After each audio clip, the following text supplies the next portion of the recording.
20 മണ്ഡലങ്ങളിലെയും കേരളം വിധി എഴുതി കഴിഞ്ഞു. പോളിംഗ് സമയം 6 മണിക്ക് തന്നെ അവസാനിച്ചെങ്കിലും പല ബൂത്തുകളിലും നീണ്ട നിര തുടർന്നിരുന്നു. അതുകൊണ്ട് തന്നെ 7 മണിവരെ വരിയിൽ നിന്ന് എല്ലാവർക്കും സ്ലിപ്പ് നൽകി വോട്ട് രേഖപ്പെടുത്താനുള്ള അവസരമുണ്ടാക്കി. ഇനി എത്ര വൈകിയാലും വോട്ട് രേഖപ്പെടുത്താനുള്ള അവസരമുണ്ട്. 6 മണിക്ക് മുൻപെത്തിയവർക്കെല്ലാം തന്നെ വോട്ട് ചെയ്യാൻ കഴിയും.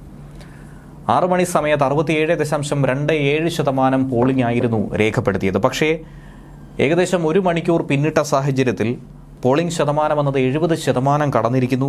തിരുവനന്തപുരം അടക്കമുള്ള മണ്ഡലങ്ങളിൽ 65%-ലധികം വോട്ട് രേഖപ്പെടുത്തിയതായി തന്നെയാണ് മനസ്സിലാക്കാൻ കഴിയുന്നത്. മികച്ചൊരു പോളിംഗ് നിരക്ക് തന്നെയാവും ഇത്തവണ എന്നുള്ള കാര്യത്തിൽ വലിയ ആത്മവിശ്വാസമാണ് സ്ഥാനാർത്ഥികളും പങ്കുവയ്ക്കുന്നത്. ശക്തമായ ത്രികോണ മത്സരം നടക്കുന്ന മണ്ഡലങ്ങളിൽ ഒന്ന് തന്നെയാണ് തിരുവനന്തപുരം. രാവിലെ മുതലുള്ള പോളിംഗിൽ പലതരത്തിലുള്ള പ്രതീക്ഷകളാണ് മുന്നണികൾ പങ്കുവയ്ക്കുന്നത്.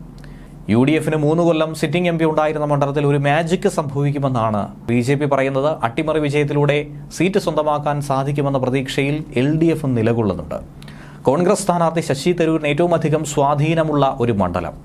പരമ്പരാഗതമായി പരിശോധിക്കുമ്പോൾ കോൺഗ്രസിന് ഏറ്റവും അധികം പിന്തുണ അർപ്പിച്ചിട്ടുള്ള, കോൺഗ്രസിന്റെ ഈറ്റില്ലമായി അറിയപ്പെടുന്ന പാറശാലയിലും നെയ്യാറ്റിൻകരയിലുമൊക്കെ നല്ല തോതിൽ തന്നെ ശശി തരൂരിന് പിന്തുണ ലഭിക്കുമെന്നാണ് പ്രതീക്ഷിക്കുന്നത്.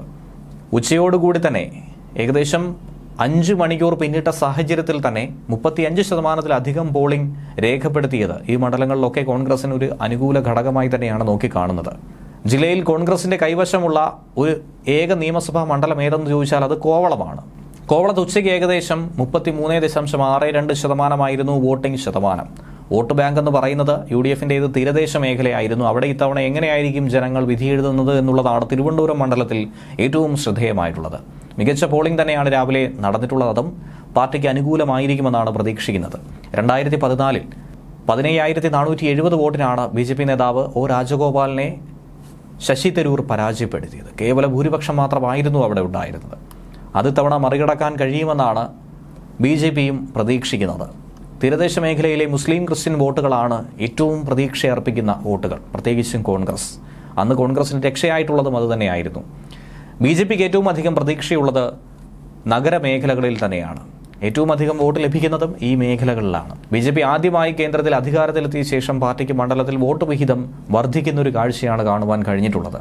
തിരുവനന്തപുരം നഗരത്തിലെ വോട്ടർമാരാണ് അതിൽ ഏറ്റവും അധികം സംഭാവന നൽകുന്നത്. അതുകൊണ്ട് കഴിഞ്ഞ തവണത്തേക്കാളും വോട്ട് വിഹിതം വർദ്ധിച്ചാൽ പോലും വിജയം സുനിശ്ചിതമെന്ന കാര്യത്തിൽ ഉറച്ചു നിൽക്കുകയാണ് BJP-യും.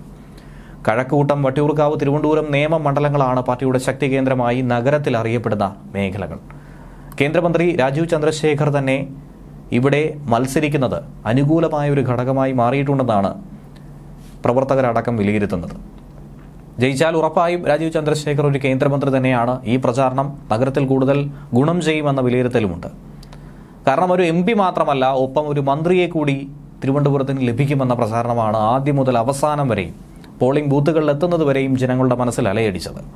കോവളം മണ്ഡലം ഒഴികെ മറ്റു മണ്ഡലങ്ങളിലൊക്കെ തന്നെ ഭരണത്തിലുള്ളതാണ് LDF-ന് ഏറ്റവും അധികം കരുത്തായി നിൽക്കുന്നതും. അതുകൊണ്ട് തന്നെ LDF-നും നിയമസഭാ തിരഞ്ഞെടുപ്പിൽ ലഭിച്ച വോട്ടുകൾ ലോക്സഭയിലും അനുകൂലമായിരിക്കുമെന്ന പ്രതീക്ഷയാണ് അർപ്പിക്കുന്നത്.